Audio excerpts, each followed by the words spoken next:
Hi guys, it's Laura and today I'm going to be doing my June wrap up and July TBR. So sorry this is coming really late into the month. I originally filmed this video on the end of June, but when I went to upload it I didn't fully upload it and so it didn't go up. And it didn't really make sense to put the video that I originally filmed up, so I just decided to redo it. Plus I have changed some of my TBR, so it's all good. So I've got quite a lot of books to hopefully get through in July, so I'm going to get into it. So first, my June wrap up, which is not the best of my wrap ups this year, but I had exams during June, and the two books that I read were Harry Potter and the Philosopher's Stone and Harry Potter and the Chamber of Secrets. Technically, I finished this one in July, but I read most of it in June and I spent 2 weeks reading it, so I'm classing it as a June read. Of course, I gave both of these 5 out of 5 stars, again, because I have reread them. It was a reread rather, and I had read them 2 years ago, I think it was. But I was rereading them because I wanted to reread them for a start, and I knew that I would reread them eventually because I want to try and finish as many of the Harry Potter books as I can.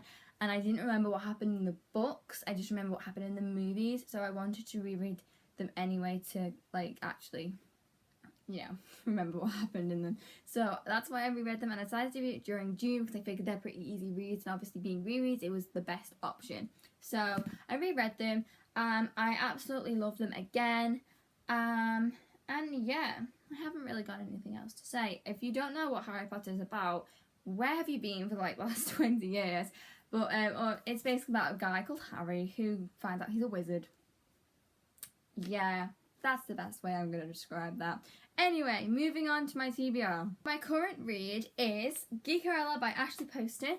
I started this on the 2nd of July this month because I went on holiday for a couple of days and I didn't want to take Chamber of the Secrets with me because I hadn't got that many pages left, and I knew because I'd be sitting around a lot I would do a lot of reading, and I didn't want to take 2 books with me, so I decided to take this, which also helped me get through a slump because I have been going through a slump with Harry Potter. I don't know why, I just had. I figured it's probably because I've been staying up till about 10 o'clock at night revising and then read a chapter and then just couldn't be bothered to pick it up anyway. So this is helping me get through it. I am thoroughly enjoying it. I am currently on page 234. It is basically a modern retelling of Cinderella, and Cinderella is definitely one of my favourite fairy tales. That and Beauty and the Beast. Those two are literally my childhood favourites. So this is definitely perfect for me. And I think if you're in a book slump or if you're looking for a cute contemporary to read, I think you'd like this as well. Especially if you like Cinderella, because I generally feel like this is the perfect modern day Cinderella retelling. So yeah, I'm loving it. Plus this cover is gorgeous, which is of course a bonus. Plus it's really funny because it's one of those moments where the characters have no idea of something, a situation, but you know about it, so it's just funny for you. But it's obviously not really funny, but it is. I can't describe that without actually spoiling it, so I'm not going to. But I'm thoroughly enjoying this. I can't wait to finish it. I'm hopefully going to finish it by Wednesday, but I'm not getting my hopes up. But yeah, I'm really enjoying it. The next 6 books on my TBR are, again, rereads, and that is the Galaxy Girl series by Ali Carter. I am rereading these also to help me get out of this book slump once and for all, and just because I've been dying to reread these for ages, and I just feel this is the perfect time because I can literally read them in a day if I don't do anything else. So this series consists of I Tell You I Love You But Then I'd Have to Kill You, Cross My Heart and Hope to Spy, Don't Judge a Girl by Her Cover, Only the Good Spy Young, Out of Sight Out of Time, and United We Spy.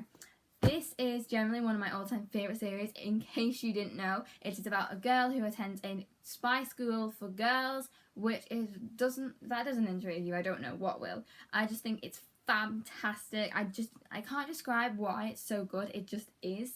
I mean, as the books go on, they get better. They become more action-packed. They become more I don't know. I really can't describe it. But these literally, I feel like these are perfect for any age from the age of 12 to my age, which is 18, and I think these books will never get old for me. I could be reading these when I'm 30 and I will still love them.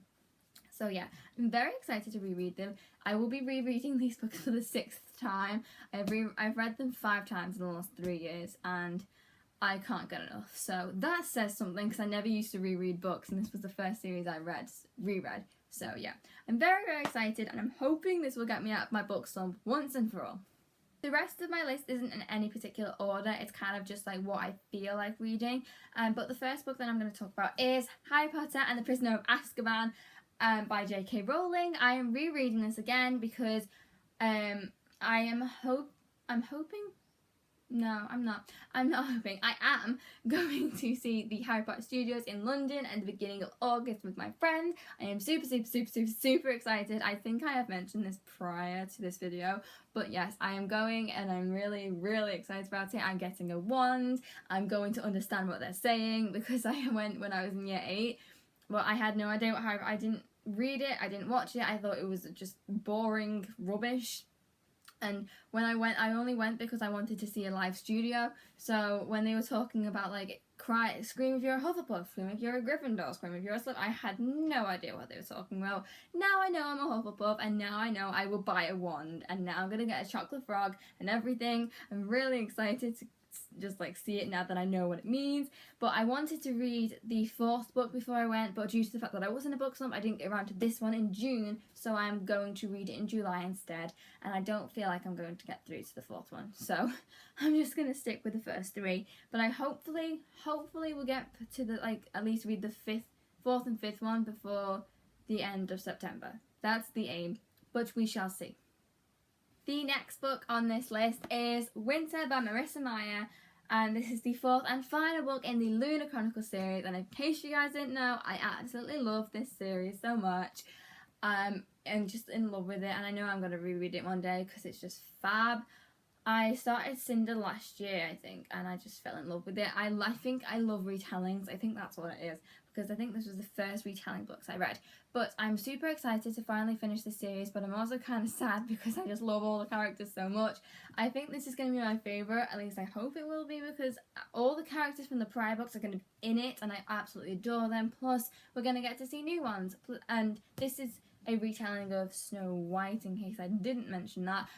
So I'm really excited, and I just want to see how it's going to end for all the characters and everything, and I'm just so excited for this. I've said that about 50 times in this clip. Oh wow.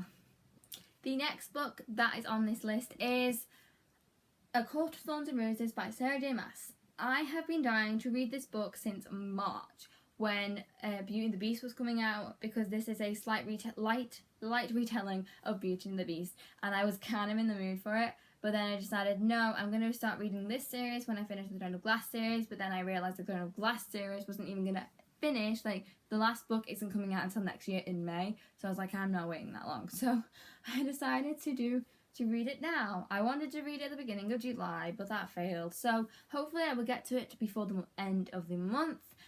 But I love Sarah J Maas's writing. I just think she's so hard-hitting and fantastic. It makes me really jealous.